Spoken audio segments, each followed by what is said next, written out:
Hi everyone, I'm Margie Jenkin. Thank you so much for the invitation to join you for the TNPA's 20th birthday. I'm really sorry I can't be there in person.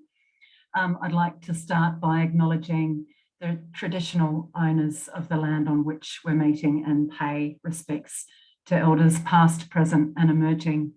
I'm going to introduce to you the campaign to protect Macquarie Island, which the TNPA initiated back in 2006. As I think most of you will be aware, Macquarie Island sits between Tasmania and Antarctica. It's about 34 kilometres long and about 5.5 kilometres wide, including an area of around 13,000 hectares. The vegetation on Macca is without any woody plants, so it's essentially grasses and the like.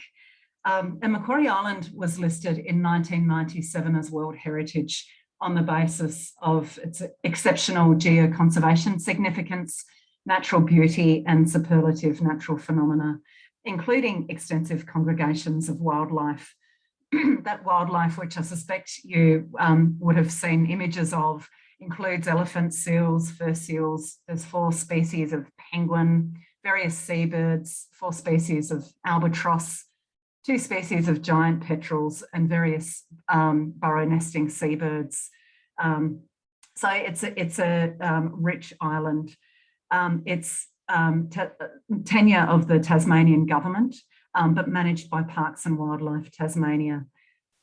So back when I was on the TNPA committee in 2006, I heard that there were some issues with asbestos in the station on Macquarie Island. And I thought it might be an interesting article for the TNPA News. And I gave Jenny Scott a ring, Dr. Jenny Scott, who I'm sure some of you are familiar with, who spent over 40 years now on Macquarie Island, doing various work, including vegetation monitoring. Jenny also wrote the albatross monitoring program and has been part of that, and wrote the island's cat eradication plan. So I rang Jenny to ask her about asbestos, and she said asbestos isn't the problem on Macquarie Island, it's rabbits. So with Jenny's research over many years, she'd been looking at the decline of vegetation across the island due to rabbits and the escalating numbers of them. So Jenny said, this is the issue. This is what you should write something about. This is where there can be real traction for the TNPA, I guess. Jenny at that point was quite, desperate really about the state of the island that she knew and loved deeply. And I guess with her research, she had a lot of evidence around the change over time, which you can see here. So rabbits have been an issue on the island for a long time. They were introduced for food, basically, by the sealers back in the late 1870s. And the population has been, as you can see, up and down. Myxomatosis was introduced in the 70s. They also introduced the flea because myxomatosis needs a vector. And without one, it wasn't effective. But basically, over the sort of 20 years from the 70s, myxomatosis was quite effective, as you can see, in controlling the numbers of rabbits. And then it no longer became available. And also the other thing that happened was that cats were eradicated from the island, and Parks and Wildlife, that was an intention program to remove that top order predator, which was of course also taking a lot of seabirds. So Parks really ramped up the cat eradication plan in 98, and in 2000 the last known cat was exterminated, which was a fantastic achievement. Of course, it meant that there wasn't that top order predator, and with other measures that were not in place, like the myxomovirus, it meant that the numbers were really burgeoning. So the impact on the vegetation on Macca was quite severe. So Jenny's research, as I said, was extensive. She had a lot of evidence to detail the decline of vegetation and the impacts as well, with these various photo points with work over many years. And that work of Jenny's really underpinned the success of the campaign, I think, to demonstrate the urgency and the negligence as well from a management perspective of both the state and federal government in actually taking care of the island and its World Heritage values in particular. So basically in 2006 in autumn, this article ran in the TNPA News outlining those elements of concern, quoting Jenny, and I guess putting the message out there. There really wasn't much visibility of this issue at that point in time. I got in touch with Jenny before putting this presentation together, and she had some fantastic reflections. Also, she ended up being quite a spokesperson for the campaign, having that scientific credibility, which she did not enjoy being in that role really, but she was so pivotal to it, getting the traction and having the credibility. So for the TNPA, things ramped up really quickly. We ended up doing various things. We had a working group, and the notes, well, you can't really see that, but it's one of the images here on the slide. The work that we were doing, it was very energetic. We had, of course, a very young organisation. 2006, the TNPA is only 5 years old. We didn't have any paid staff at this point in time, so all volunteers who were doing various things. And just looking at this actions list, you know, we were writing letters to the editor, promoting a feature story for the Sunday Tasmanian with Simon Bevilacqua, you know, appealing to politicians, writing to the World Heritage Area Advisory Committee, to the International Association of Antarctic Tour Operators, also to UNESCO. There was a lot of work that was happening to generate interest, and also to ultimately what we were appealing for was really funding from both the state and the federal governments to fund the plan to eradicate both rabbits and rats from Macquarie Island. So that plan was actually written. So some of these documents in the top left corner, Christine Milne tabled some questions in Parliament. That was in June 2006. Correspondence with UNESCO. This one was from Jenny, but you know, we were also writing to them, raising awareness about this as an issue. We ran an information evening at UTAS. There was a lot going on, and building partnerships too. So with the University of Tasmania, with the World Wildlife Fund, they were a very important partner to help in media outreach in particular, and also Parks and Wildlife. So Keith Springer as manager of the program, and at that time he was working on the eradication plan, but of course it was very stifled without any financial support to roll it out. So Keith did come to those meetings. He was careful, but he did help us understand, I guess, how where things were at, and the complexity too of the whole program. So the Panda people, WWF, put this note sheet together. They also enabled a great partnership with Peregrine. So Peregrine were running tours to the subantarctic islands, and they became really important in also telling the story to their visitors, to the tourists, their clients who were doing those trips, who generally also were you know, a conservation ilk, and had real concern about the decline of the island. So with WWF's media outreach, and also with our own local traction, we had some fantastic media, and it was quite vast, from, you know, New Zealand right to the UK, and plenty of local content. And this was, I think, really important in getting the issue on the political agenda, and really raising awareness about what was going on. It was very much out of mind and out of sight, so we had to really get it top of mind. And there was a bit of shaming, let's name it. It was a terrible look to see those images of the state of the island. So that story needed to be told. So this actually demonstrates the number of media pieces that were out across the world, really, and this was documented by WWF. So it was something like 134, I think, from the beginning of October through to the beginning of June, or mid-October to the beginning of June. So over that 8-month period, there really was a lot of visibility and outreach, which was exciting, exciting to see. So this was from November 2006. Parks put this note sheet together.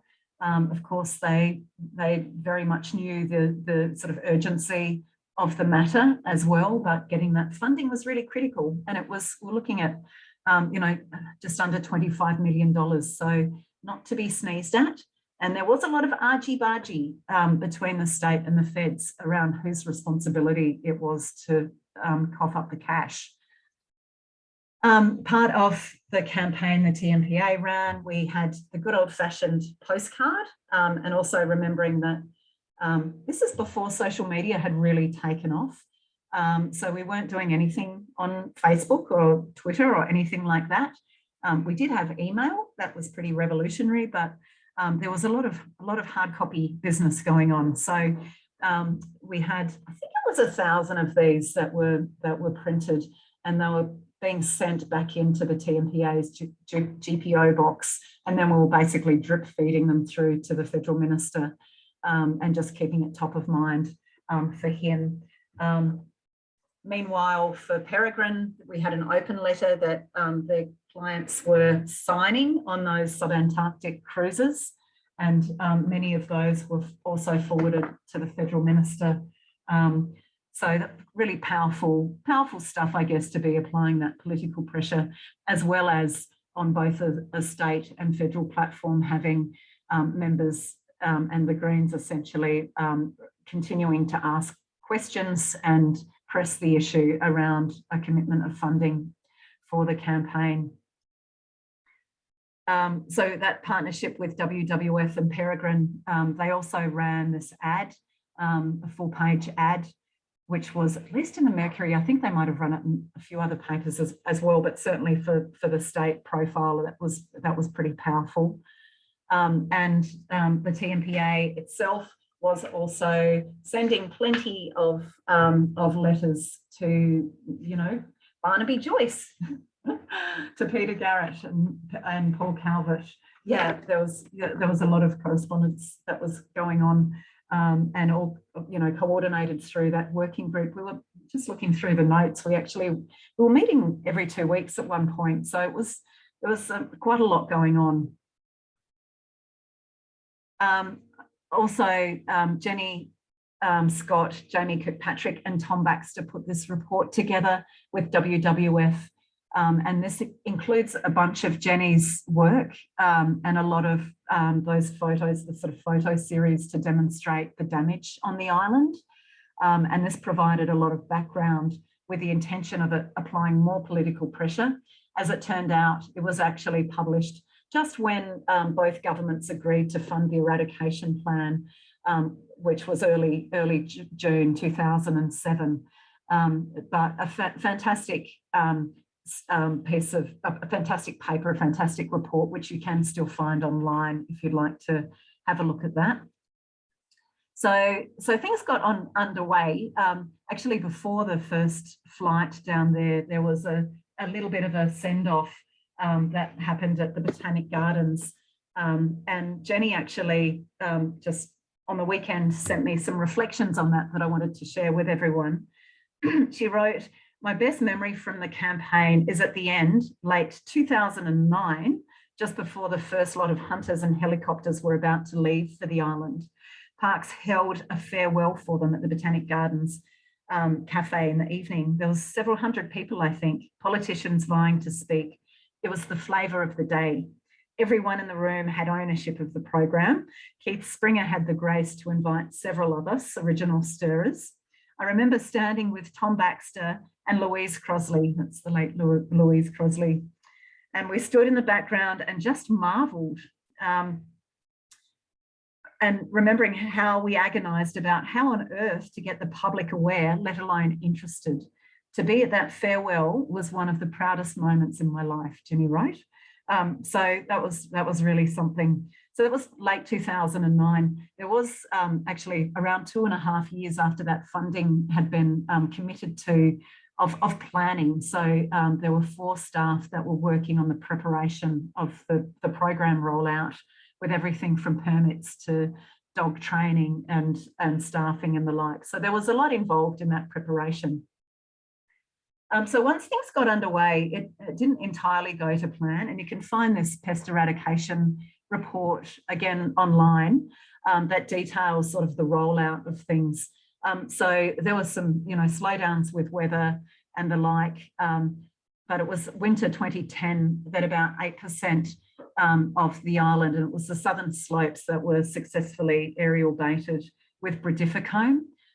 So it was only a small part of the island, but it turned out that there was quite a high mortality rate of non-target seabirds that were poisoned. And subsequently, the steering committee and parks sort of reviewed and adjusted the rollout. And then the following summer, so February 2011, the Khaleesi virus, in what I understand was a carrot substrate, was aerial dropped across the whole island as sort of a knockdown measure. And 80 to 90% of the rabbit population was killed in the following weeks.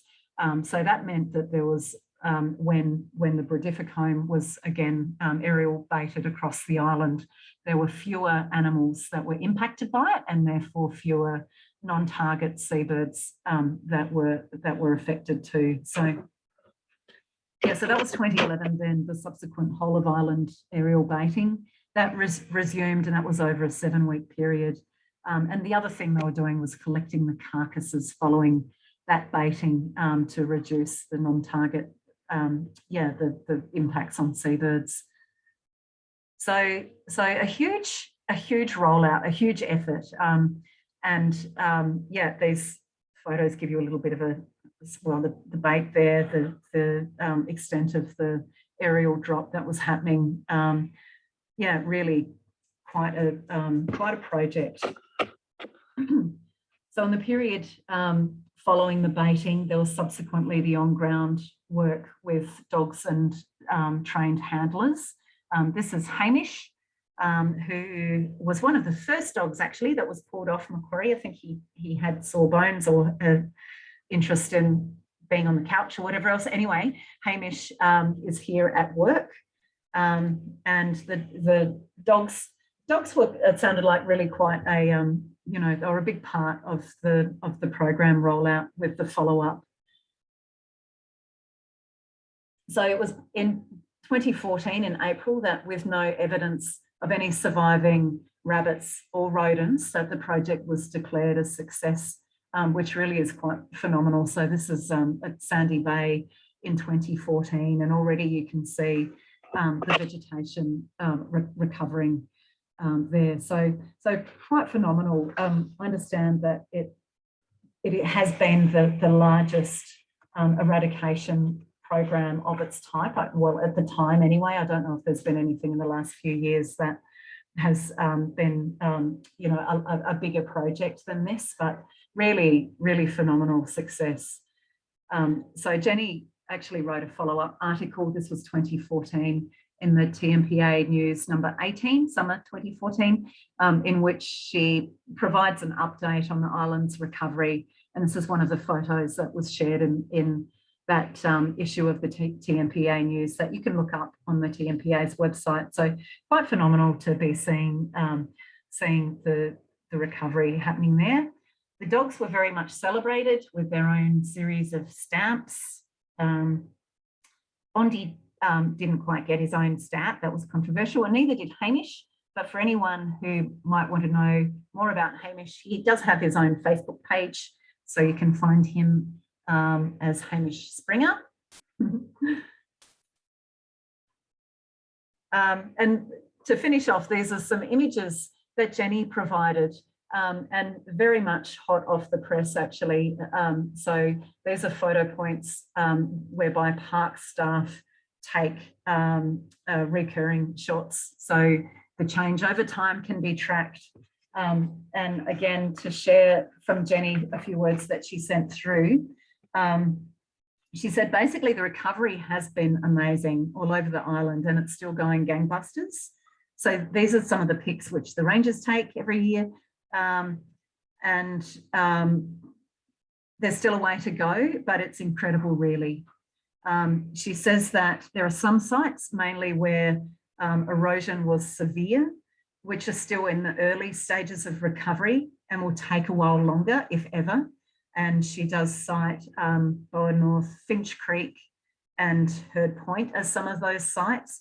But overall, she says it's brilliant. Bearing in mind, you know, the island is steep. There's a lot of peaty soils as well. And you know, naturally it is a dynamic landscape, but of course, without the, you know, without vegetation in place, that mobility is very much increased. So I just thought this was amazing, the Brothers Valley shot, to see that recovery is really something, and just so exciting for it to be bouncing back like that.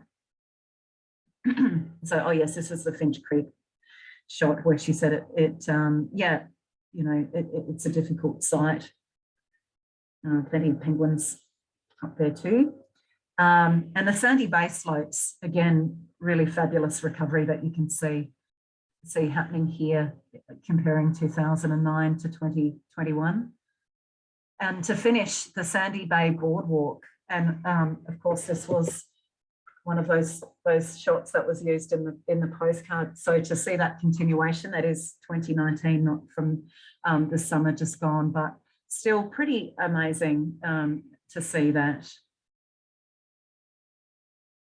So just in closing, I'd like to applaud Jenny Scott in particular for so much amazing work on this campaign, and also to some key people, to Tom Baxter and the late Louise Crosley, who I'm sure would just be so chuffed to be seeing the recovery of the island, to Keith Springer, to Alex Terrods and Jamie Kirkpatrick, to everyone who came to the working group meetings. There were a lot of people, and to everyone who supported the campaign, be that through signing a postcard or putting up a poster or writing a letter, whatever it was, to Peg Putt and Christine Milne, who really needled their colleagues when they needed to, and Sophie Underwood as Christine's staff, who we had quite a bit to deal with, to UTAS, WWF and Peregrine, who was so important. I don't think I mentioned too, WWF put in 100,000 as well, and that was really terrific to